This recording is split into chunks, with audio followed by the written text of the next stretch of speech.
Erik is the Chief Marketing Officer of AWeber and has been kind enough to spend many weeks emailing with me back and forth, trying to work out all the details on this meeting. And for that, Erik, I really appreciate it. And I'm going to turn I got to turn that on. It's on mute right now. I'm going to turn the evening over to Erik. Here's the clicker. I will turn the microphone on, and thank you, Erik. All right, thanks, Don. Thanks, everybody, for coming out tonight. I recognize most of you, and some of you first-timers. First-timers, I think we heard one first-timer. How many other first-timers to this meetup group? Great. Awesome. Welcome. Tonight, so if there's any question you have about email deliverability, email marketing, getting started with email marketing, this is the room that you want to be in. We've curated speakers for a purpose, and that purpose is to educate you so that if you're starting your email marketing or you have email marketing, you will be smarter and better equipped to do what it takes to get your emails delivered. So a quick round of introductions. So Mitch Lapides runs Fulcrum Tech. Fulcrum Tech is an email marketing agency. He has curated a heck of a team that knows everything and anything about any email marketing provider out there. Small business, enterprise, everything in between. Mitch is the guy that knows a lot about how to get email marketing programs off the ground. So just a smart guy. Happy to have him here to talk about the algorithm behind how emails get delivered. Next, we have Monica Dixon. Monica Dixon is the content lead at AWeber. And Monica's not just great about writing email, but she knows how to write words in a way that connect with your subscribers. So if you're not sure what to write in your emails and how to connect with the audience, Monica's the one you want to be talking to. And she's got some good points to share with you tonight. And then last we have Mohammed Ahmed. He's the Director of Deliverability at AWeber. As his title indicates, he is in charge to make sure that the emails, if you're an AWeber customer, are getting sent to not just the ISPs or the email providers, but they're getting to the inboxes. So we have a whole team here from AWeber, from our best practices team, to answer any question you have about getting to that promotions tab or getting out of the promotions tab, but making sure you're getting into the inbox. So again, we've curated this room to answer any question you have. So those are our three. Monica and Mitch will speak to this presentation. Then we're going to have Q&A afterwards if there's any questions you have about the content. It's about 20 slides. And then here's the interesting part. We want you to sit at the table with each of these three individuals and have your specific questions answered. So here's how we're going to do this. And we'll figure it out, but we have time. So Mitch is going to be sitting at this table. Mohammed's going to be sitting at the back table. And Monica's going to be sitting over that table. And we'll get there after the Q&A section, but know that you have the opportunity to sit at each table and ask your specific questions about internet service providers to Mitch, email service providers to Mohammed, or marketers and subscribers and how do you connect with them to Monica. So hope you have your questions together. Again, be prepared to, if you don't have a page of questions, be prepared to walk away with a lot of notes and things you can start doing tonight or tomorrow morning to help get your emails delivered. So, roundtables will go for about 10, 15 minutes each, and then we're just going to rotate. So you get a chance to talk to each of them tonight. So we'll give that a go. I'll turn over to Mitch and Monica. Hello, everybody. Ooh, that's loud. So I'm really excited to speak to everyone about email deliverability, and I hope you guys are ready to learn some great best practices to get your emails delivered in the inbox, and most importantly, get your subscribers to actually open your emails, click links within them, and just be engaged subscribers. So let's get started. So for a quick overview for today's presentation, first we're going to start with the current email landscape, and then we're going to go into different ways to identify deliverability issues that you might be having. Then we'll go into the heart of the presentation, which is the email deliverability ecosystem, and that will make a lot more sense when you see it. Monica? Yes. Look at the computer screen, or look at the audience. There we go. And after that, we will talk about just a little bit about the future of email, and we'll wrap it up with some Q&A before we go into our roundtable discussions. So the current email landscape. all of you or some of you are either sending emails or you're thinking about getting started with your email marketing. And it's really important to kind of have an understanding of where the email, what the email landscape looks like right now.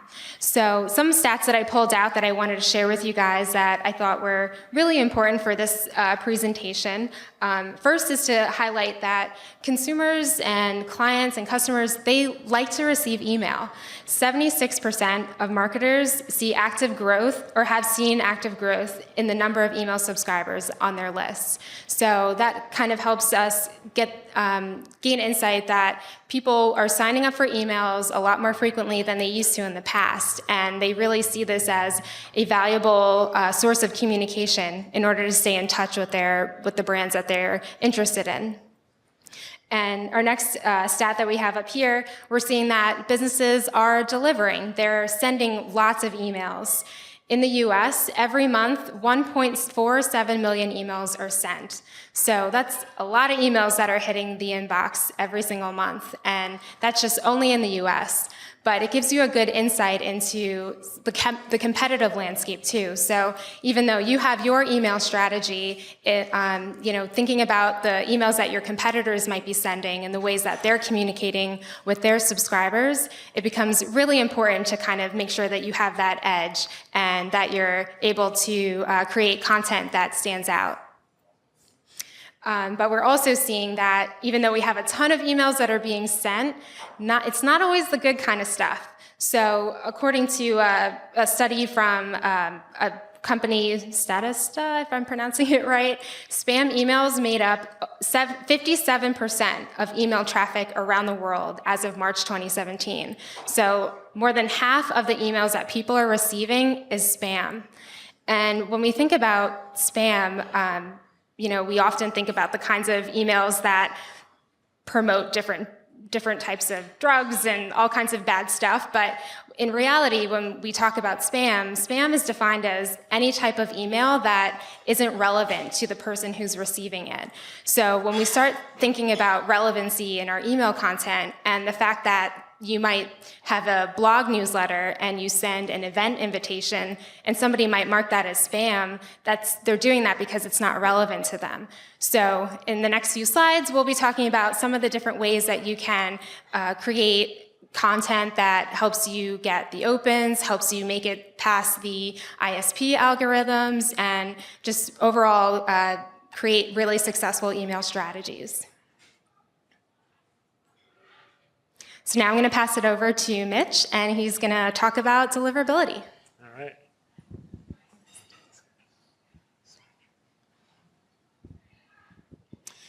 Good evening. Thanks for coming tonight. All right, so I'm going to talk a little bit about deliverability tonight. If you don't know a lot about email, you probably don't know what deliverability is either. So let's start with what is deliverability. So deliverability is your ability to get your emails into the inbox of your intended recipient. That's it. So that's very different than if you look at your email service provider, like AWeber, and you go into your campaign tracking for a campaign that you recently sent out, and you might see 99%. You think, wow, I'm great. This is cool. People come to us all the time. They say, I have 99% deliverability. They don't. So delivery is that number that you saw inside your ESP. Delivery is simply the number of emails that you sent minus the number that bounced. Very different than your ability to get into the inbox of the intended recipient. So getting into the inbox is a big deal today, and it's become increasingly difficult over the last several years in particular. So how do you determine whether you even have a deliverability problem? So a lot of companies come to us and they say that they are having trouble getting into the inbox. So we say, well, why do you think that? And they say, well, people are telling me that they're not getting my emails or they're going to Gmail junk. So that's anecdotal information that you're having a deliverability problem, but that's not everything that you need to figure out what's really going on with your situation. Okay? How many people know how to use Excel in this room? Good. Because if you have a deliverability problem, you're going to want to use Excel a little bit. So one of the easiest ways to determine if you have a deliverability problem is to go pull out all of the emails that you have sent in a campaign. So you have John at Gmail and Joe at AOL and so forth, and you go all the way right down the line. And then you go pull the same list, a similar list out of all the people who opened. Okay? So now you have all the people who opened and you have all the people who sent. And then you do a pivot table and do a bunch of other stuff to that before you do that. And you come out with what's called the unique open rate by domain. Okay? So what this is simply the percentage of emails that you sent to a domain like Gmail that were opened. Okay? So it's the percent of the emails that you sent to Gmail. How many of those were opened? So what you'll see is a bunch of numbers once you figure this out. And you'll see maybe 20% were opened in AOL. And you'll see that maybe 25% were opened in Yahoo. And 19% were opened in Comcast. And then you look at your Gmail and you see 3%. That's all you need. You've got a Gmail problem. Okay, and that tells you how much of a problem you've got. All right, you can also buy fancy tools, which are going to be expensive. But I'll tell you what some of those tools are. For example, Return Path and 250 OK. So those are two tools that you can spend some money on to do what I just described, but they do it a different way to find out if you have a deliverability problem. And that is by, they send emails to what are called seed addresses. And so they have a bunch of fake email addresses that they process, and then you send out your campaign, including all these seeds, and then they determine what percentage of those are ending up in spam. So that's yet another way to figure out if you have a problem. So this is all part of step one, which is what we call discover. So you have to do some discovery to figure out the kind of problem that you have and the extent to which you have it. Okay? So the next item is you need to understand what the cause is. And then once you know what the cause is, you can then jump in and start to solve your problem.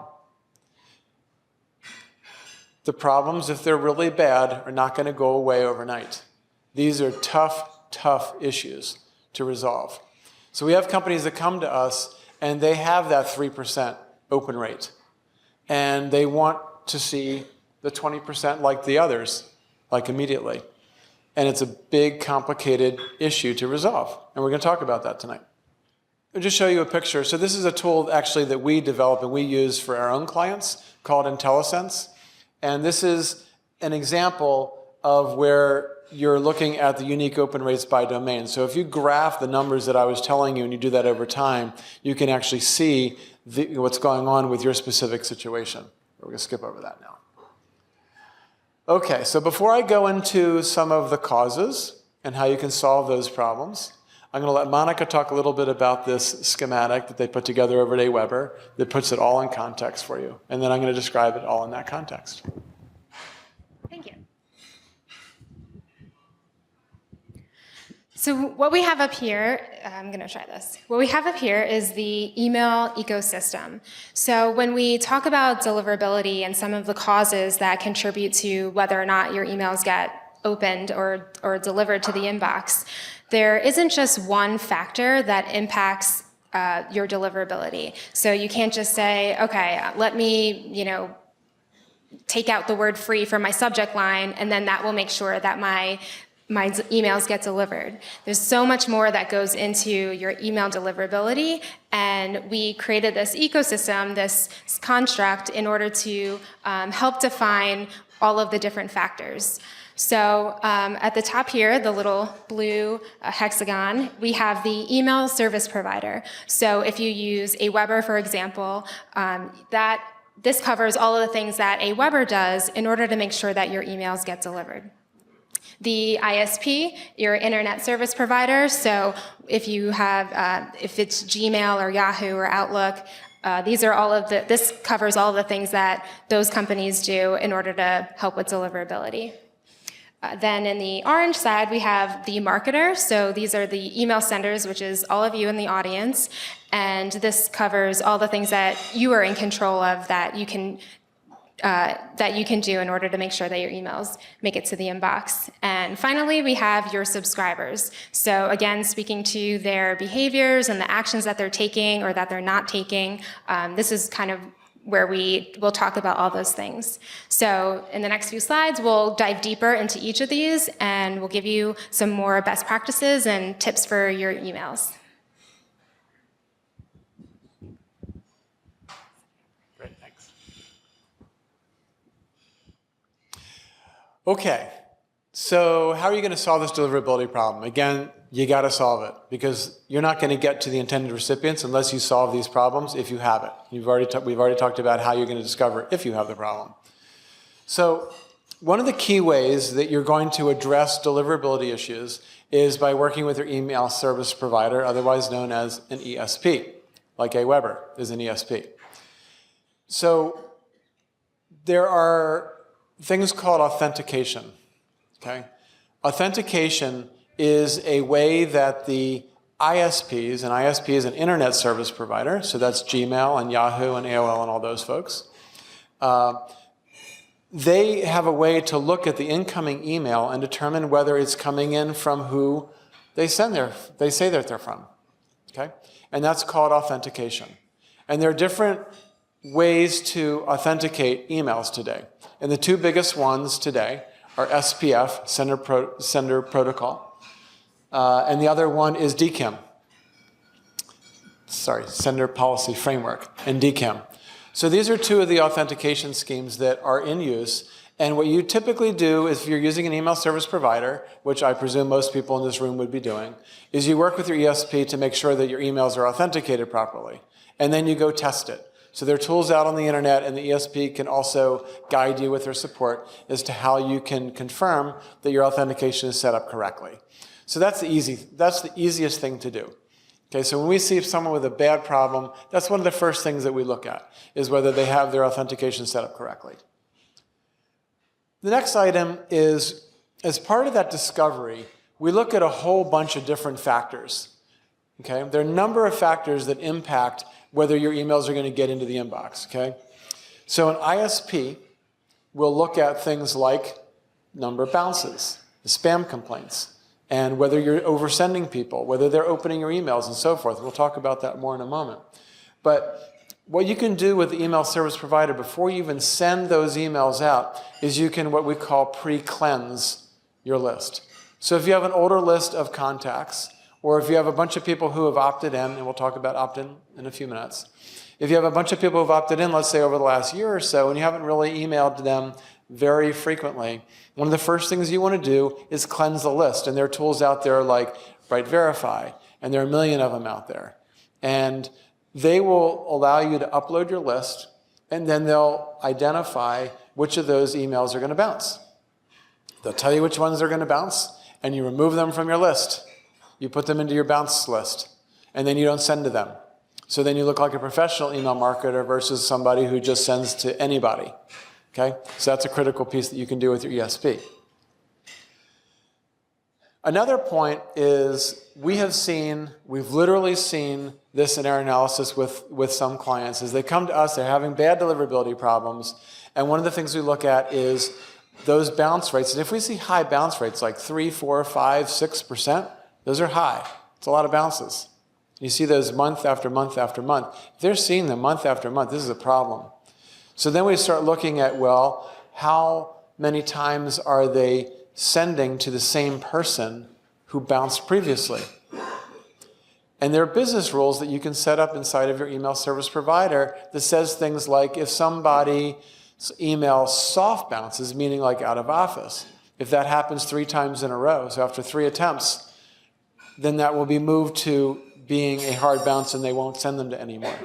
Or if someone is sent an email and that email address hit a server and the server says nobody here by that name, then that's a hard bounce. And so that will immediately go into the bounce list. So your ESP has these business rules, and you should understand what they are because they can impact your bounce rates. Okay, and you want to make sure that you're not oversending to people who've already bounced. Okay, it's a really easy one to clear out. And you think it sounds really obvious, but it's amazing how many companies don't have this set up correctly for their email. Okay, the next one is your email reputation. So this is a very complicated subject. This whole subject is complicated. I could speak for hours on it, literally, and I do speak on this topic for hours. But your email reputation is a measure of how good and how professional of an emailer you are. And there are some ways to measure that, and ReturnPath has a tool called senderscore.org, if you want to write that down, senderscore.org. And you can go in for free, and you can put in the IP address of your sending email, and you can see whether that, what the reputation is of that IP address. Now, in the case of a shared IP, okay, because a lot of email service providers use what are called a shared IP. So an IP address, for those who are not very technical, is basically the pipe that you send your emails through. Okay? So if you're a really big mailer, you're going to get a dedicated IP address with some email service providers. And you are going to use that one and only pipe. In other cases, like with AWeber, you're using a shared IP address. And that means that, let's say that everyone in the room is a subscriber to AWeber, and you all are you're sharing an IP or multiple IP addresses. So you might, if you're using the same shared IP address every single time, then you can check that and you know your sender score. But if you are using different ones, if AWeber is moving them around and shuffling them based on the traffic, and some ESPs do that as well, then you need to understand what the reputation is of the IP addresses that you're using. And if you have a very low score, and the score is out of 100, so if you see a score, and I've seen these before, like a 20, you better get on the phone and talk to them about why you're using that IP address. Okay? Even in the 80s can be a problem. Okay? And just because you have a 99 doesn't mean that you're not going to have a problem, but this is just one of the many factors that you can look at to get a hint as to whether you have a problem. And you can work with your ESP to get onto a better set of IP addresses if that's necessary. All right, next thing is you want to look at your emails. So if they're not rendering correctly, if you have really bad, just bad coding, those kinds of things can impact your ability to get into the inbox because people respond to emails in a poor way if they're not rendering correctly. Next thing, and this is required by law, is you need to have an unsubscribe address. And most ESPs will check the email before it goes out to make sure that you have an unsubscribe link in the bottom of your email. And if you don't, get it in there. And if you don't have it, you're also violating the federal Can Spam Act. So you don't want to do that. $16,000 per email that you send out. You don't want to get caught. So those kinds of things can also impact your ability to get into the inbox. So let's talk about the ISPs. So the ISPs are looking at a whole number of different factors in terms of whether they're going to, number one, let your email into the inbox or even into their four walls, and number two, into the inbox versus the junk box. Okay? And the first thing that you want to do is you want to get permission from the people who are on your list. If they don't give permission, then they're not going to be very happy about receiving your email, and they're going to do some of the actions I can tell you about in a minute that count against your reputation. Another thing with the ISPs, they're looking at consistent volume. So if you go send out, let's say, 1 million emails or 100,000 emails on one day, and then you don't send anything out for weeks, and then you come in and you send out another 100,000 or 200,000 or whatever, you have these big spikes, and those spikes looks like you're a spammer. So if you look like a spammer, then they're going to treat you like a spammer. Okay, and so you try to level out your send volume over time, so you're getting a better sense of, so the ISPs are looking at you as a normal sender versus a spammer. Again, one of many factors that they might be looking at. Blacklists. So if you're really bad, you're going to get on a blacklist. Spamhaus being one of the worst. And what they're doing, these blacklists are looking at emails that are landing or being sent to email addresses that they know are bad. For example, there might be an email address that was used by someone at AOL 15 years ago and hasn't been used since. If someone mails to that email address, then it's a hint that someone is mailing to people who they really haven't gotten permission from recently. Or there might be what's called a spam trap by these blacklist organizations, where they'll put an email address, for example, on a website. And if people are scraping email addresses off of websites, that's a really bad thing to be doing. And if you get caught by someone like Spam House, you're going to get nailed and you're going to be put into the blacklist. Okay? There are a lot of ways that you can end up in the blacklist, but those are just a few possibilities.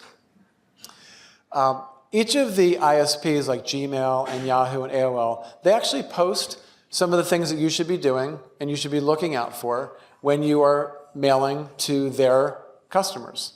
And they'll tell you how to deal with it if you're having trouble getting into the inbox and you're really a good sender. There are ways that they give you to contact them, or they indicate how you should authenticate, or whatever. They have a bunch of different ways that they can give you. So read some of their tech notes on how to do that. That's a first place to start. The other first place to start is, of course, your ESP, email service provider, and they'll help you through it. Of course, assuming you're a good emailer. The last thing, and this is the most important, is you need to have strong engagement with your audience, okay? And the way you get great engagement with your audience is by sending email that they want and that's relevant. And Monica's going to be talking a bit about that in a few minutes. Okay. So the first thing you want to realize is that years ago, people were talking about having the word free in an email. And like that's going to turn off everybody, and you're not going to get into the inbox because of the word free, or because of the word Viagra. All right, that's going to land you in. Well, you can still get emails that have Viagra in their name today, because it's not about the words anymore. You need to shift your thinking in terms of how the ISPs are viewing your emails. I'm going to tell you how to shift your thinking now. So the ISPs, all that they care about, they're looking for a good user experience for their customers, so for their subscribers. And a good user experience means that if you're a Gmail subscriber, you're getting emails that you want. And you're not getting the emails that are garbage and that you have no interest in seeing. So there are these algorithms that the ISPs have created that are called engagement metrics. And they're looking at this engagement and determining whether they're going to let your email in to the inbox or whether it's going to go into junk. And they're very sophisticated algorithms. So one person who might want emails from a sender might get them, whereas the broad base of people who are not interested in getting those emails may get those in junk as default. Okay? So the ISPs are actually looking at that level and determining whether the emails are going to go into junk or inbox, depending upon the individual usage of or opening of those emails within their client base. So shifting your thinking away from the words free and so forth. You need to think about and look how people are going to respond to your emails when they land in their inbox. If you send out 5,000 emails and most of the people don't open them, do we have engagement? We don't. So if you send another one tomorrow to the same 5,000 people and they're not opened but a few, and you do that over and over and over again, what does that mean about your engagement? It's awful, and they're not going to let them in. So in general, they're going to say, wow, this is a bad sender. Emails coming in from these folks, right to the junk box. Now, Mark over here might choose to get that email. He signed up for it. He actually wants to see it. So Mark, let's say, moves it into the inbox, and he's going to get it. He could receive that email now. So he's one guy who's getting these emails, and anyone else new who this sender is sending to, they're going to end up in the junk box. So looking at an aggregate metrics as well as individual metrics. So that's an example. So let's talk about some of those metrics that are impacting the algorithm. So here I have up here on the screen some of the actions that will drive the emails into junk versus not junk, or will count it as a good score or a bad score. So if you open an email, that's a good thing, right? People are engaged in some way. Interestingly, when I sat through a panel with a number of the ISPs, they didn't say clicks. And we asked them why, and they said, well, actually, our privacy department doesn't allow us to look at the clicks. So that's pretty interesting. So they're not looking at the clicks, but they're looking at a lot of other things. So some of the other items that they're looking at is someone deletes an email without opening it. So that's really bad, right? Like, I didn't want this ever, just delete it. Gone, never opened, so that's bad. Then moving an email to a folder. Got an email, going to move it to this folder. That indicates that there's some interaction, some engagement with that email versus putting in a junk. Junking an email, very bad. High bounce rates. So we talked about the bounce rates are very bad. High spam complaints. So if a lot of people get the email and they're complaining, they're hitting spam complaints, or they are unsubscribing, the ISPs are seeing that, and that's counting negatively against your ability to get into the inbox. So think about if you're one of those companies that are sending emails out and you're getting 3% into Gmail, you have to look at your emails and say, why is that happening? What have I done in my subject lines? What are people feeling when they open that email? Does it look spammy? Maybe the way that I've presented something in the subject line looks spammy, so people are going to treat it like spam. Or maybe the way that someone was just talking to me today about a deliverability issue. They said that the emails that they were sending out said things like, hey, John, you rock. Click on this link. Free wasn't in it. Neither was Viagra, but it's going right to the junk box because people see that it looks like spam. So that's what happens. Okay, I'm going to turn this back over to Monica. Thank you. Okay, so now that you've heard about all the different ways your ESPs help with your deliverability and the different things that ISPs take into account when they are choosing to filter your emails, next it's time to think about all the things that you can control and the ways that you can set up your email marketing and set up your email strategy in order to optimize for good deliverability rates. So earlier I talked about spam and how that can be defined as any type of content that your subscribers don't want to receive. So on the flip side of spam, so that's the bad stuff. But there's actually a term called ham, and ham represents the good kind of emails that you can send. So this is the kind of content that your audience is really interested in. It's real, it's authentic, much like ham versus the canned spam. So you want to make sure that you are always aiming for that high quality, real, relevant content. So some of the ways that you can do that, we've outlined in this slide. One thing that I didn't mention, but I do want to speak to, is the importance of quality over quantity. So when you talk about list building and growing an email list, one of the most common things we hear from our customers is, how do I get a huge list? That's, one of my goals, and that's how I perceive to be successful with email. But when you really think about the importance of your subscribers and the actions that they're taking, it's really not about how many subscribers you have, but about the quality of subscribers and how interested they are in the content that you're sending them and in your business.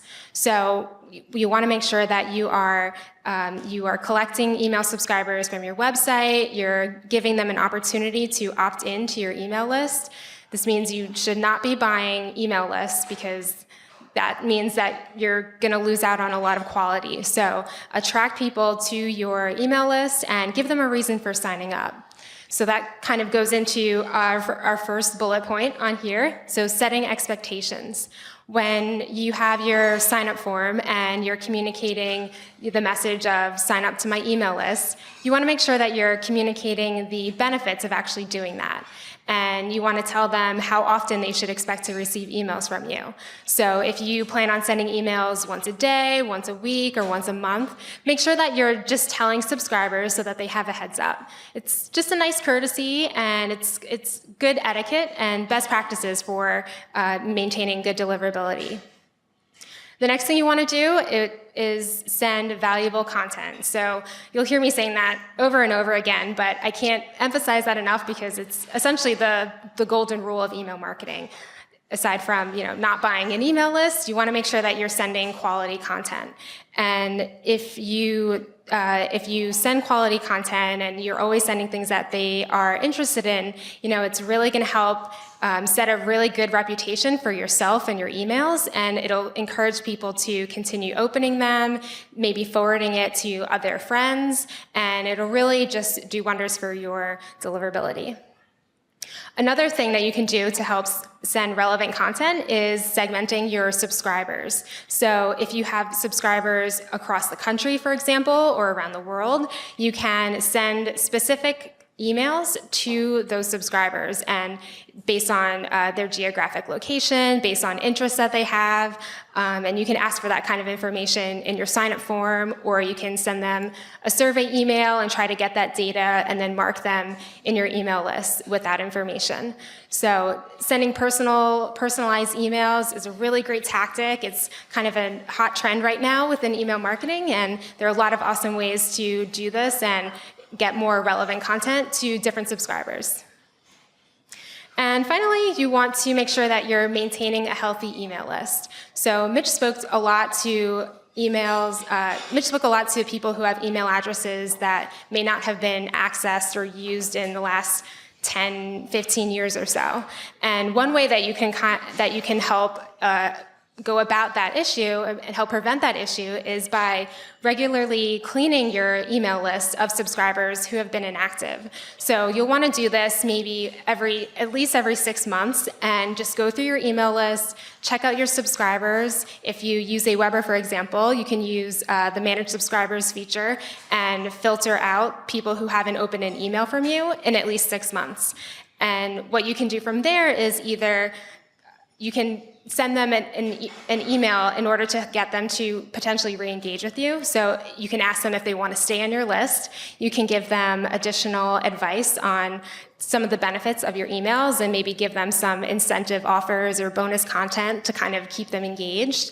And if they decide that they want to stay on your list, then you can keep them there. But if you don't hear from them, that's your cue that these are inactive subscribers. They're not worth saving. They're not worth keeping. If anything, they're just making your deliverability worse. They're lowering your open rates and lowering your click-through rates. So you want to make sure that you're removing these types of people from your email list and being really proactive about growing your list so that you don't really feel that negative impact of losing those subscribers. So in a perfect world, subscribers would open every email, and you can tell them about it and call them up and say, click this link in an email.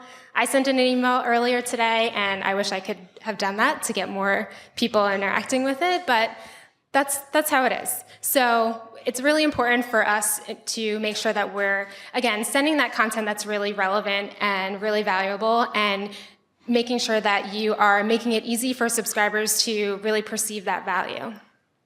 So one thing that you can do in order to help increase your open rates is to send and craft compelling subject lines. And to Mitch's point, there really aren't any rules about certain words that work better than others. It's really not about the different words that you use, but the way that you present the information.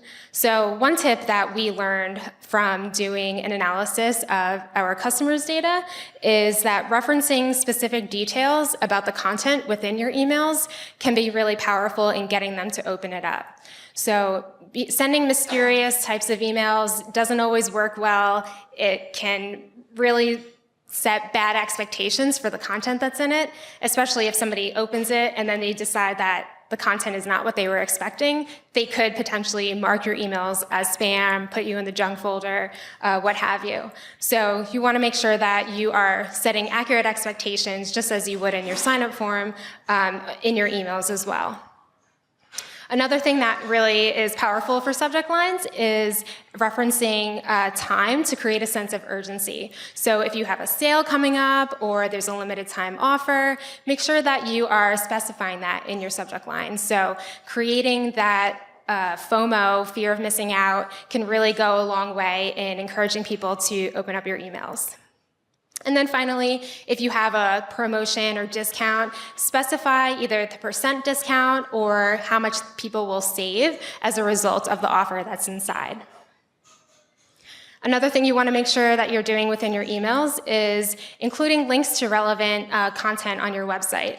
So one thing that we've tested in our emails that we send from AWeber are CTA buttons and text links. So what we try to do within our emails is just make sure that we have a lot of different opportunities for our subscribers to click links within our content and get more additional value beyond what they are consuming in the email itself. So there's only so much real estate that you can leverage within the email. You typically don't want to send anything that's too long because that could lose the interest of your subscribers. But you can link off to any blog content that you have, any other videos, any other content that you're creating outside of email. Send that from your emails and link to it and make it really easy for your subscribers to access that information. Another thing to keep in mind in order to keep your subscribers engaged is asking them to whitelist your email address. So one way to kind of help yourself stay out of the promotions tab or prevent your emails from getting into the junk folder is just by being really upfront and direct with your subscribers. And in the first email that you send them, just ask them, if they want to make sure that they receive your emails in their primary inbox, that they add your email address to their address book. So that can go a long way in staying out of the promotions tab, which the promotions tab, it kind of gets a bad rep. It's not necessarily a bad thing to be there. It's just Google's way of organizing emails for the subscriber. So hopefully it creates a better experience for them. But if you do want to make sure that your valuable educational content doesn't wind up with Macy's and Bed Bath & Beyond coupons, that's another good tactic to try. And then finally, the best way to create content that your subscribers will love and that they'll be interested in is to ask them for feedback and figure out what they want to hear about from you. So sending them a survey, asking them to reply back to your email with just some things that they want to learn more about and some things that they're interested in. That's a great way to source content ideas to continue sending relevant content. So if you run dry or you're not really sure if you're currently sending helpful emails, you can always just ask your audience. So you can think about your subscribers and your audience in a way that they're people just as you and I were here talking to each other tonight and we're networking. It's the same thing with your audience. So don't feel like you can't reach out to them and ask them for feedback. It's definitely a great thing to do. We do it quite often, and it's been really helpful for our own emails as well. So that wraps up the email ecosystem, and now we're going to talk about the future of email. Here we go.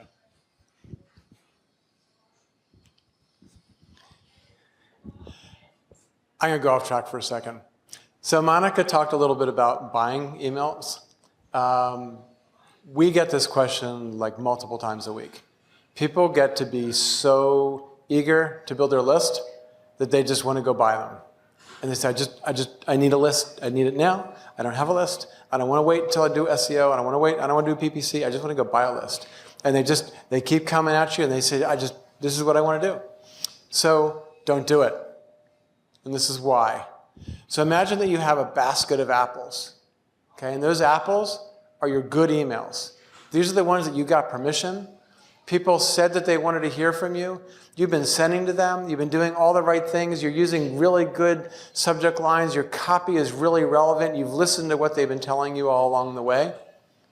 And then you decide to go buy some bad apples over on the right. So you take one of these bad apples and you drop them in to your beautiful, perfect apples over here. So what happens is it starts to rot. The entire basket of apples in the eyes of the ISPs. So they, instead of seeing this beautiful, pristine sending that you've been doing, all of a sudden they start to smell these rotten apples in what was your beautiful list. And now you have to now they're going to start shoving you into the junk, and it's really tough to get out of there once you've done that, because now you have to prove that you're a good sender instead of a bad apple sender. Don't do it. I've got a great video on YouTube if you want to see more about that. Okay, so I was asked tonight to give some thoughts on the future of email, some things that are going to be happening in the future. And there's a lot actually going on, especially technologically today with email. We work with a lot of email service providers, as Erik said, from small business type ESPs all the way up to major enterprise ESPs like Salesforce and Responses and some of these other big ones. And there have been a lot of changes in that industry such that people are not as happy as they once were with the really big enterprise tools. A lot of reasons for that, but in many ways, it's just because when you build a gigantic pile of code, okay, that was beautiful and it worked so well for people for so many years, and then you keep adding features on top of features on top of features, and then you realize, you know, we need to re-architect this whole thing. This is not working anymore. And so now they're stuck because the big companies are using what are called API calls to do things and integrate with their back ends. So now if these really big companies want to start to change the architecture of their underlying systems, they're going to affect these API calls. And so now all their customers who've been using all these API calls start to say, oh, well, if they're going to change the APIs on me, then maybe I should look at some other ESPs. And that's kind of what's happening to some extent right now on the really big email service provider side. And it's leaking down all the way to the small business ESPs as well. And there's just a phenomenal amount of innovation going on today. I mean, just look at all the stuff that AWeber is doing. I mean, they're doing it because there's just intense competition today. So some of the areas where, let's assume that you're doing all the right things with your email practices, okay? So you're doing all these great things, you're sending to people, you're sending them relevant stuff, you're segmenting your emails, you're sending stuff to people who, you're sending cat food sales to cat lovers, and you're sending dog food sales to the dog lovers and so forth. So you've got all this stuff down, but there's so much more. And there's this whole predictive element that's coming out with big data, and companies outside of the email service providers have been building these capabilities to pull in all the data and look for patterns, and then they start to fold it right back into the lists of your email service providers. So without you doing all the data science, increasingly you're going to see email service providers folding in some of these predictive capabilities into email, so even the little guys can do predictive email. So that's coming, and it's been happening over the last couple of years especially, but you're seeing more and more. They're still pretty pricey, some of those predictive capabilities, but those are going to come down because of competition and because the tools are so much better and easier to integrate. So next one is just real-time automation, and this has been there for a long time, but you're going to get your biggest return on investment, or ROI, from automating your campaigns. So if you're planning on selling anything online, the top campaigns that you want to get going are the shopping cart abandonment email, and a welcome email, and a post-purchase email, for example. Those are 3 of your top campaigns. They're fully automated. Once you set them up, they just run. So you want to get as much automation into your programs as possible so that you don't have to be there and create new emails every single time you want to sell more stuff. So automation capabilities are growing, and you're seeing increasingly in the email service providers that they're making that easier and easier through what are called journeys. So you hear a lot about journeys today. Understand the customer life cycle, and what's the customer journey, and what are all the different touch points that people have with you in your organization, and then create emails that interact and respond and provide them information that is relevant to them at each point in their customer life cycle. And AWeber is very strong at that, by the way. They're very, very good at the automation. That's where they started. Email development tools. So coding emails is not a lot of fun. And it can be complicated, and there are a lot of gotchas when you're coding emails. And the email service providers are trying to make it easier and easier for people to have drag and drop interfaces so you don't have to go code the emails from scratch. So you're seeing that just across the board, and almost every email service provider is improving that.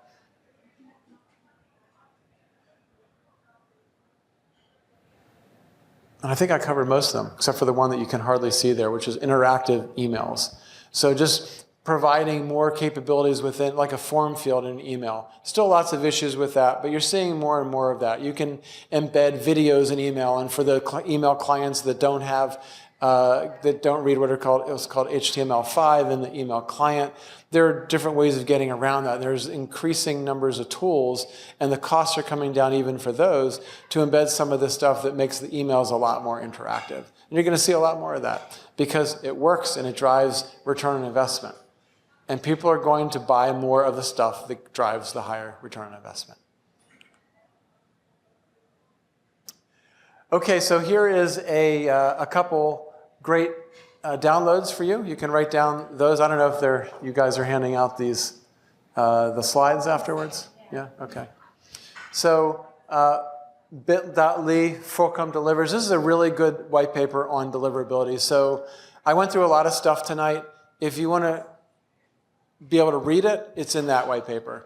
And this is based off of what 4 of the different ISPs are saying about deliverability and how they're determining whether or not to drop emails into the inbox versus the junk box. And you'll have to speak to the deliverability checklist. So the email deliverability checklist includes over 25 tips to improve your deliverability. You can find it at bit.ly/AW checklist. And essentially what you'll find there are, so the way that we kind of organize this presentation with the ISPs, ESPs, the marketers, subscribers, we've organized this checklist in a similar way to kind of, with all the best practices that we've talked about, as just a reminder to keep things to keep in mind as you're creating your emails. So it's a really helpful resource that you can just print out or save as a tab in your internet service tab thingy, and and you can use that too as you're sending out your emails. And just some other tools that you can check out.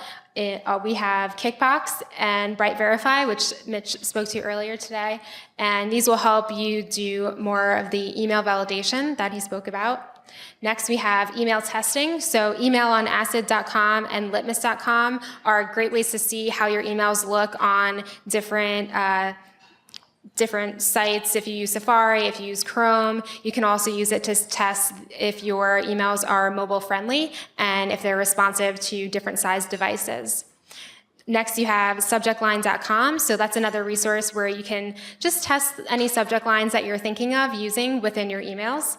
And finally, we have a resource, another AWeber resource. If you go to aweber.com/whattowrite.htm, that's where you'll find more advice on what to write in your emails. So if you're struggling with how to write your emails or what to put in the content itself, you can use this course to help you along the way. It also includes over 30 email copy templates. So they're designed similar to Mad Libs, and you can just copy the email templates that we give you, fill in the blanks, and send them to your subscribers. It's a really great resource. And that wraps that up. Now it's time for some Q&A.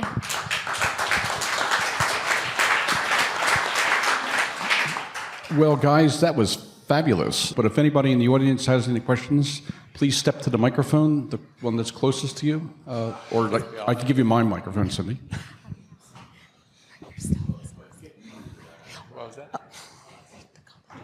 On your open rate, a lot of we find out our clients and customers use their mobile. And if they do not go full screen, open up, does that count as an open rate? You know what I mean? Like if they open it up on their phone. So the open rate is determined by... Preview. Well, you want to ask? Oh. So there's a one-by-one GIF that sits inside of an email. And that's how it's determined if it's read, if that GIF is downloaded. Okay, so if you view it in the preview pane and that image is downloaded, then it's going to count as an open. Okay. So typically, when you're looking at open rates, people say, well, what's a good rate? Or, my email rate is, 30%. Is that good? Well, if you haven't done any testing, if you haven't done, looked at your subject lines and everything else, start with where you are and just improve from there. Because people will say, well, it's not really an open. That 30% isn't really a 30% because a lot of people aren't really opening it up. Right. Just don't get involved in that. Your 30%, make it better. And do testing, and it'll be a lot easier that way. Does that answer your question, Cindy? Yeah. Cool. Okay. Any other questions? Jerry, take the mic. Regarding if you have a visitor that goes to your website, a lot of websites, some do, some don't, have a pop-up as your first interaction. Is this falling by the wayside? Me personally, I find it annoying. I don't want to do it, but what are your thoughts on that? Yeah, it's an excellent question. So e-commerce companies use this heavily. Just heavily, they put pop-ups. Okay, sometimes they'll wait a minute, they'll put a delay on them to try to improve the experience. But now Google has launched there's an article out there, and you can just type in interstitial Google pop-up, whatever, and you can read more about this. But Google is now trying to improve the user experience for people when they come to websites. And they're focusing on the mobile experience, actually. So if the mobile experience gets in the way, if that pop-up gets in the way of the content on the website, you're going to get nailed for that. And they've made that very clear, that it's going to hurt your SEO if you do that. So my view is you better be really careful about doing that, but it's hard to ignore the value and the power of those pop-ups. I hate them too, but they work. And there's a lot of data out there that shows that they work. But isn't the pop-up a function? The bad pop-up is one that occupies most of the screen, and a better pop-up is one that occupies a relatively small percentage of the screen. Is that right? That's right. What's the optimum percentage? Yeah, on the bottom. I don't know if there's an optimal percentage, but basically not getting into the primary content of the site. Go ahead. Yeah, and just to add to that, it really comes down to, it's not necessarily the type of pop-up that you use, but it's just the kind of content that you're putting on the pop-up. So a lot of the pop-up issues that we've seen are just of video ads or of random content that companies are promoting, trying to promote different brands. But when it comes to promoting your email list, that's where setting expectations and communicating the value of your emails and why it's relevant for visitors who are on your site, that's where you really get into the value of the pop-up. And I'd encourage you to explore some different versions of pop-ups. You can use the full welcome mat pop-up, which takes up the whole screen, which is only, you have to be careful with that because it is so interruptive. But there are pop-ups that they slide in from the side, they slide in from the bottom, they can be smaller pop-ups. You can set delayed times so that you can ensure that the pop-up doesn't display until somebody has finished reading your content. So this way it's a little more relevant to their experience, and it doesn't hinder them or block them from consuming the content that you've created. I'm going to add one more point about that. So when you think about the pop-ups, you need to look at the data from the beginning to end. So if you add pop-ups and you're getting a bunch of names, and those names don't perform for you, and it potentially impacts your SEO rankings and so forth, let's say, then you have to look at the full picture and start collecting those metrics and look at them over time and do some tests. Maybe pull it off. Maybe wait, have it wait a minute, or maybe don't have it at all. And look at the quality of the people coming in. People know where to contact you. People know where to sign up if you make it obvious enough on your homepage, and they'll sign up for your stuff. Those might be far better leads than the ones coming in off of your pop-up, and you're annoying the other 90% of the people. So look at your data. Always look at your data. Hope that helped. Does that answer your follow-up, Jerry? Yes, it does. One variation to that, okay, so somebody at a checkout, yes, you're going to get their email address if they're going to buy your product, for example. Voluntary, if they take the initiative, if you have a place where they can sign up for your newsletter or whatever. Can you describe any other method that wouldn't be so invasive, or wouldn't be a pop-up, like a call to action that might prompt someone without a pop-up? I'm not sure I understood the question. Yeah, I'm not sure I understand your question. Could you try it again? Okay, so if someone buys a product and they check out, yes, you're going to get their email address if they want your product, right? How about a method that's somewhere in between that and a pop-up for trying to entice someone? Something that's a little more than them just having their own choice to enter an email address for a newsletter, for example. Do you understand? You want me? So what you're talking about is the user experience of a website. That's what you're getting to the heart of. And if you build your website correctly, and you've looked at what all the questions are that people are asking about your world. Okay, you're in furniture, was it? Yes. Yeah, so you're in furniture. So people may be looking for custom-made furniture, maybe whatever it might be. What are the kinds of search terms that people are looking for when they're searching in your world? And then when you have content that answers those questions right on the money, okay? And you look at those questions, put them into Google and see the kinds of pages that are being spit out in the search result page, and do better than they are.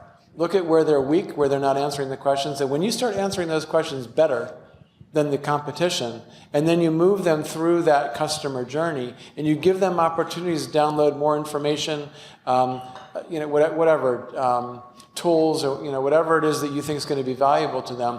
Give them those kinds of opportunities to give an email address in return for something that you're giving a value, and you're going to get much higher quality leads. And that way, you're going around having to do the pop-ups, and you're probably providing a much better experience because you've done your homework and giving them content that they actually care about. Great, thank you. Can I add to that? If you took and put an opt-in box on a top half of your website page, above the fold, you always want to have an opt-in box. You want to capture their email because they're only be on there for a second. You cannot offer them anything. We just say, when we have homes, opt in here for more information about our rent-to-own homes. If you could say to them, opt in for more information about, whatever the type of furniture, they will do it, but it has to be on the top half of your website page. You know what I mean?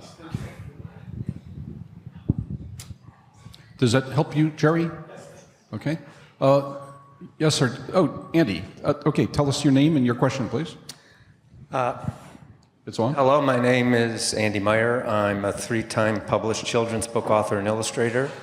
And by the way, as long as I'm up here, I've also created a new book that I'm promoting, which is a dystopian satire called Humanity's Last Stand. That's Hugh as in Hugh Grant, manatee is the animal, last stand. So I encourage anyone here to check it out. This is the third meeting of this kind that I've attended, and I think I walked in at about the time that Don was saying that a fair number of the people here are freelance people on their own. And every time I come to this, I'm on the one hand in awe of all this information that you have, and on the other hand, I'm going, oh my God, how am I ever going to use this? I'm out here by myself. I don't have a staff. So do you have any suggestions for prioritizing which things I should pay attention to first? Because obviously I can't pay attention to everything you just said. Not that it wasn't fascinating. That's a great question. So the first place I would recommend starting is, to Mitch's point earlier, is to check your analytics and see how your emails are performing. Do you have an ESP? Where? If you have an email service provider, Yeah, okay. Then you can check to see if you can view your analytics. I mean, you see what you're dealing with here. That's fine, that's okay. But just being able to try to pinpoint what the problem might be. So if you have low open rates, what I really recommend is just focusing on one issue at a time. So if you have an issue with low open rates, start by trying new subject lines using some of the tips that we talked about. You can also do things like list hygiene, which I'd recommend that a little later on, but just trying different things with your content and making sure that you're optimizing your sign-up form and really collecting quality leads. I think those are the best places to start. Throw out one more thing. All right, plug for AWeber. That was right down the middle. So AWeber makes it really easy to get into email. So are you talking about just getting into email from the beginning? Or are you talking about solving a deliverability problem? Which? Like the people that you mentioned earlier, I'm trying to figure out how to build a list that extends beyond my cousins and my 3 neighbors, and Okay. I think I have something that's quite entertaining and funny, but sending to my cousins and my neighbors and doesn't feel like it's going to take me anywhere. Sure. So this is kind of the mystery that I'm trying to solve. So building that list, there's tons of articles out there. You can go to our site, fulcrumtech.net. You can read it. I bet AWeber has a ton of articles as well about list building. There are a lot of ways to build lists that they're not complicated. They're not expensive. I bet you'd be great in social networking. You probably have a lot of friends in social networking. So, take some of your humor, take some of what you did in that book and put that into your social media and get people to laugh a little bit with you. And then they'll share it. And then give them a way to sign up for, I don't know, take a little piece of the book and do something that's a little entertaining with that. So your friends share it. So that's how you go beyond your cousins and your friends and so forth and get them to sign up for that. Then you start to get their name. Then you can start to send them a welcome email, which is really easy. You can do that with AWeber, and then they'll give you templates. So you can write to their templates. It makes it really simple to get up and running with your email at that point. So now you have some automation, and you're having fun. You're communicating with people you kind of already know, and your list will start to grow, and it'll go from there. And try different kinds of posts and see which ones you're getting some engagement in. Do more of those. So, hope that helps. Any other questions? Okay, I have a few. Unless you want to say something? You talk about your box? No, use this.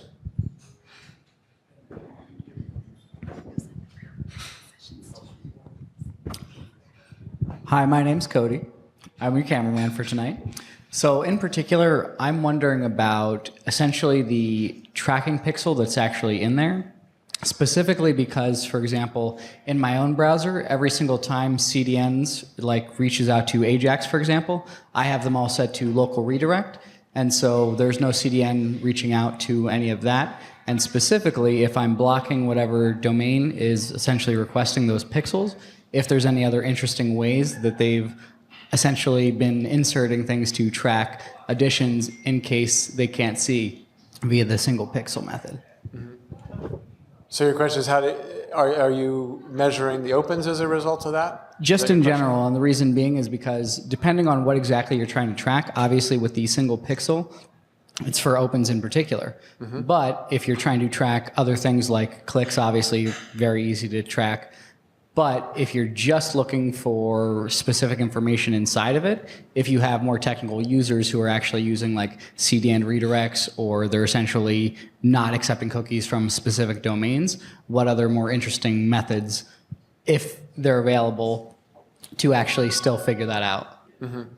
Well, CDNs will be used for the websites, right? And these are emails. So I will punt this over to someone over at AWeber, and they can respond to that one best, I think, because they can talk about the architecture and how they're handling their gifts and storing them and so forth. Erik? Anyone here who could take that one? We'll save that for the roundtable. It's a great question. Roundtable discussion. Perfect. Okay, well, I have some questions.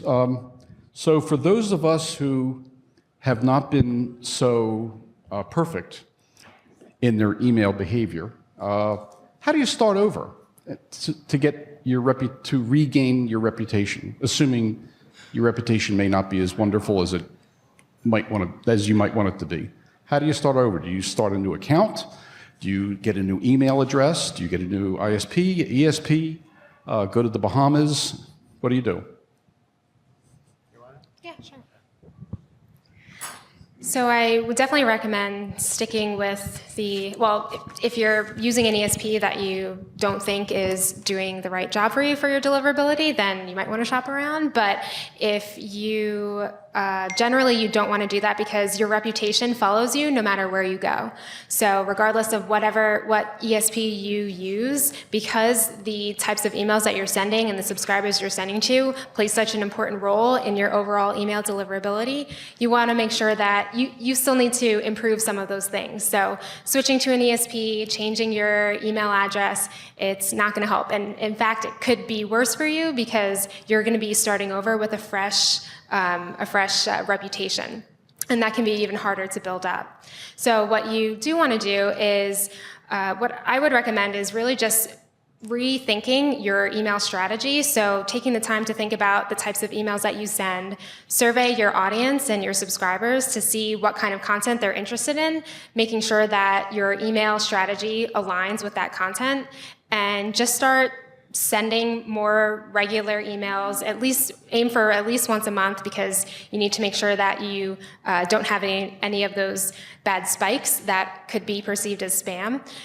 So sending that content, maybe resetting expectations to your followers, cleaning your list of people who have been really inactive for a very long time. If you're trying to clean up your reputation, that's probably means that you haven't cleansed out some of those older inactive subscribers in a while. So doing a combination of those things, just kind of starting fresh with your content. It's never too late to do that, but making sure that your sign-up form is optimized and just kind of doing an overall check through of your emails. So you're saying it's better to clean up your otherwise tarnished reputation, assuming you have one, than it is to start over with a new account and maybe a new service provider and so forth. Is that what you're saying?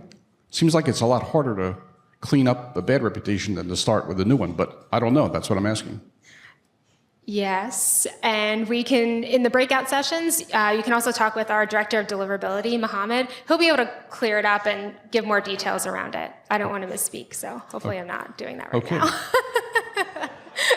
Any other Mohammed's questions? like, no, don't say that. Jerry. When Cody was speaking, he raised a point about trackability.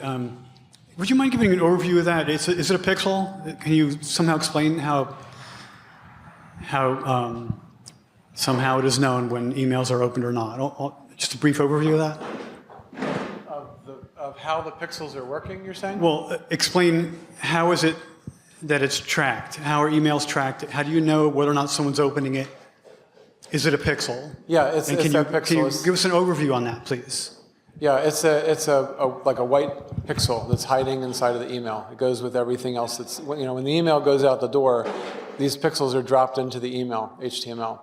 And then as soon as you download that image, right? If you don't download the images, then that pixel is not going to be downloaded either. But as soon as that pixel is downloaded, the ESP can register that that was downloaded, and then that tracks as an open in that email. It's associated with that email that goes out the door. And that's where you get the increments of your opens. Does that make sense? Does the person creating the email have a choice as to where that pixel goes, or is it invisible to the No, it's creator? invisible. It's completely There's invisible. you can't get into the code and change it? No, you're not going to go do that. It just gets dropped in by the ESP. Okay. Any other questions? Okay. Diane, go ahead. Is this a good? Okay. Is it just like what you said about the getting somebody to load your information into, your email into my inbox or into my address book, I guess,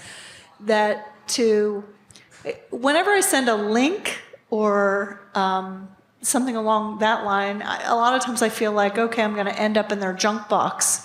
Or, is there any, aside from what you already presented, any other strategies, easy strategies, other than, I guess, getting set up in somebody's address book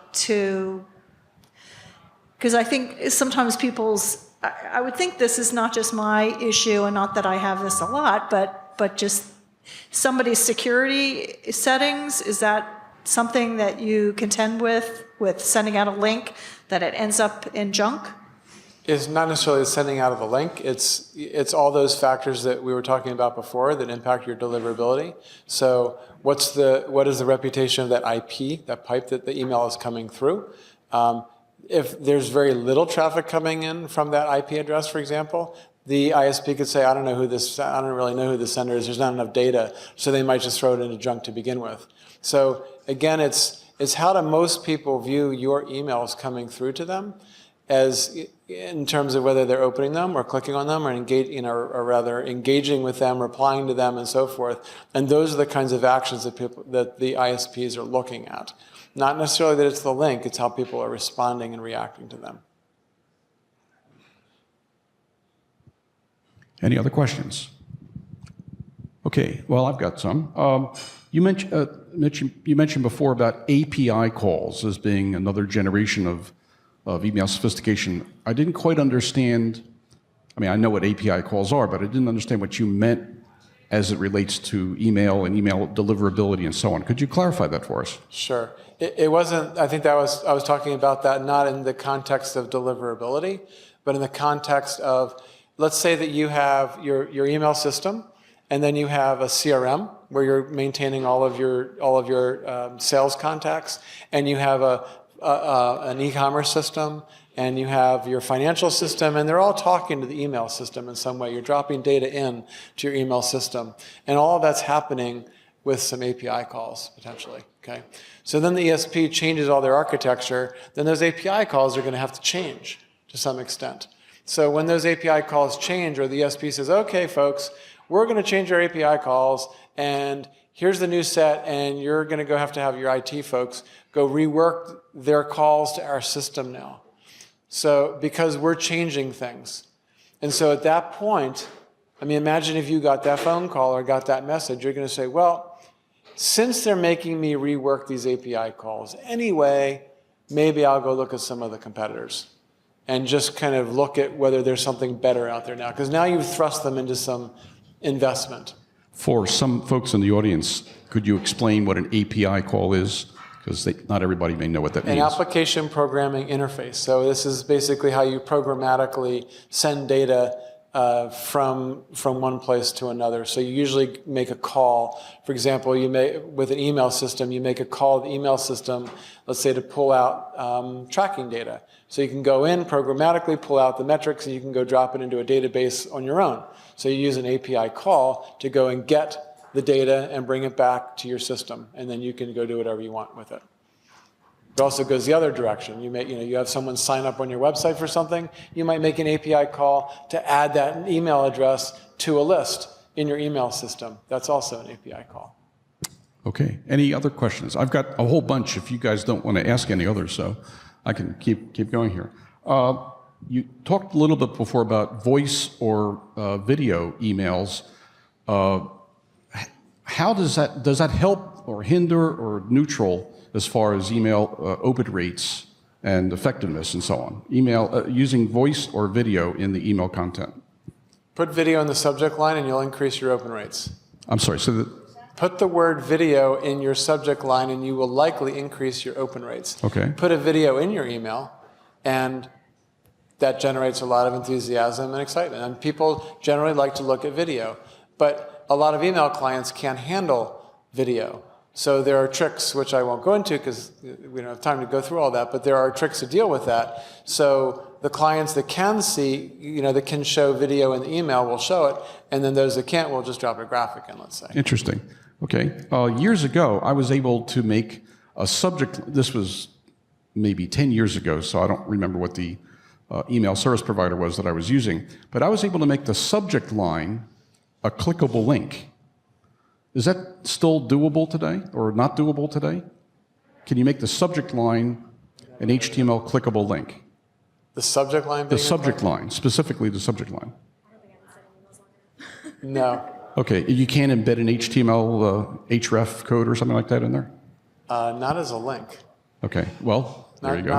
I'm not saying it's not possible. Yeah, I used to do it. It's not something that we commonly do. Okay, and how can you check your email reputation? You guys mentioned a number of different services before. but I don't remember if I've heard that specific one. In other words, can you take your, well, I guess it's either your email address or your ISP's IP address and just do a check to see what your general reputation is. Is that doable? And if so, how do you do that? Yeah, that was with senderscore.org that I mentioned. Senderscore, okay. Yeah. Okay, and let's see. Okay, well, we had the last meeting we had with Erik and AWeber was looking at the differences between using email and text messaging. Have you looked at some kind of, let's say, a combo campaign where some cases you use text messaging to get people to react, and then sometimes that takes some, you use email. You know what I'm saying? It's a combo campaign. Is that something you've looked at, and if so, what can you tell us about that? Does it work? Does it not work? Et cetera. There are some integrations. Yeah, so there are some tools that integrate with AWeber, for example, where you can, if you're at a conference or at a networking event, if you want to promote your email list or you want to promote a piece of content, such as an ebook, you can set it up so that somebody texts a specific number and they can click a link to opt into your list. And when they click that link, I think, or they might have to send their email address. At some point, that needs to get in there. And that'll automatically get delivered to your list in AWeber or whatever ESP you use. So that's a great tool to use if you just want easy access to your email list, if it's really difficult for somebody to physically sign up to your list from a form. A text message is another great way to kind of make it easier for people to sign up. I mean, these kind of combo campaigns are great. Certainly great for acquisition, certainly great for on the customer service side, but you have to get separate sign up and opt in for those. You have to be very careful with that. Yeah, okay. Any other questions? I have one last question, and then I'll run out of questions for the moment. Anybody else? Okay. You talked before about the future of email. If you follow a lot of what Google is talking about and others, they are talking a lot these days about what they call artificial intelligence or AI. How will AI, this is maybe a couple of years off from now, but how do you see AI impacting email and email deliverability and open rates and all the rest of that? How sophisticated do you see this sort of thing evolving over the near term? It's actually kind of here in some cases. In some cases, So, yeah. Yeah, so I mean, you can talk to a system and say, send to my best subscribers, or send this offer to the people on my list who are most likely to partake in this offer. That's artificial intelligence. That's based on the principles of predictive intelligence as well as historical intelligence and segmentation. I mean, it leverages a lot of different data points. And so how does the average user get access to that kind of capability? Well, so those are the kind of capabilities that are increasingly being embedded into email systems, into email service providers, and they're very expensive, but those costs are dropping, and more ESPs are able to afford and incorporate those kind of capabilities today. So you're going to see a lot more of that. Yeah, it's pretty cool. Yeah, it is. Yeah. It is. Okay, any other questions?